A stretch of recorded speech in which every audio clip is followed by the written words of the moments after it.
महात्मा बुद्ध कहते हैं कि ज्ञान, समझ और बुद्धि की कमी जब किसी व्यक्ति में हो जाती है तो वह व्यक्ति अपने आप को अधिक होशियार समझने लगता है।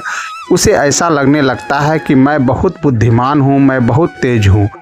और वह हर विद्वान का या कोई भी उसे समझाने का प्रयास करता है तो वह सुनता कम है और बोलता ज़्यादा है। इसी से पता चलता है कि उसमें ज्ञान, बुद्धि और समझ की कमी हो गई।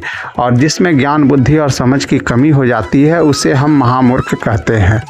और विद्वान उसे कहते हैं जो हमारी बातों को संयम पूर्वक सुनता है, धैर्य पूर्वक उस बातों को समझता है और उसके बाद हमें उत्तर देता है, वह विद्वान कहलाता है। तो इस तरह से संसार में दो व्यक्ति होते हैं, एक मूर्ख और एक विद्वान। इसी संबंध में आज का हमारा प्रसंग है, तो आज हम लोग इस पर बात करेंगे। मैं हूं शशिकांत शर्मा और आप सुन रहे हैं शशिकांत शर्मा चैनल। तो एक समय की बात है, महात्मा बुद्ध के समक्ष एक मूर्ख व्यक्ति आया। वह महात्मा बुद्ध से बहस करने लगा और महात्मा बुद्ध को चुनौती देना शुरू कर दिया कि मैं आपको ज्ञान की चुनौती देता हूँ। महात्मा बुद्ध समझ गए कि यह एक मूर्ख व्यक्ति है और मूर्ख से बहस करने का मतलब है अपनी समय और ऊर्जा दोनों की बर्बादी। अतः महात्मा बुद्ध शांत बने हुए रहे और वह व्यक्ति बक बक बक बक करता रहा, किंतु महात्मा बुद्ध ने एक भी उत्तर न दिया।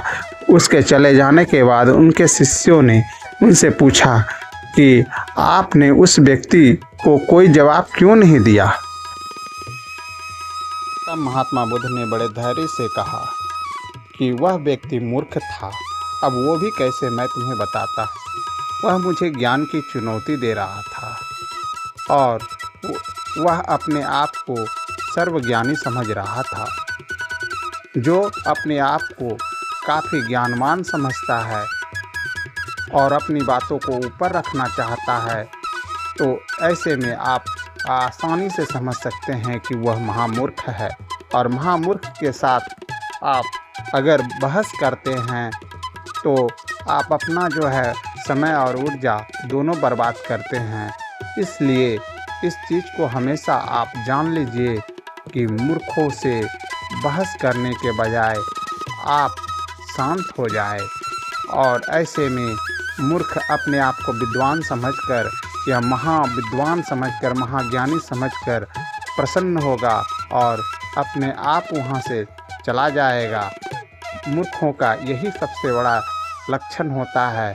मूर्ख ठीक उसी प्रकार से होते हैं जैसे एक कचड़े से भरा बाल्टी है, जिसमें आप कितना भी स्वच्छ पानी डालेंगे तो आपका जल दूषित हो जाएगा, लेकिन कचड़ा पर कोई प्रभाव नहीं पड़ेगा।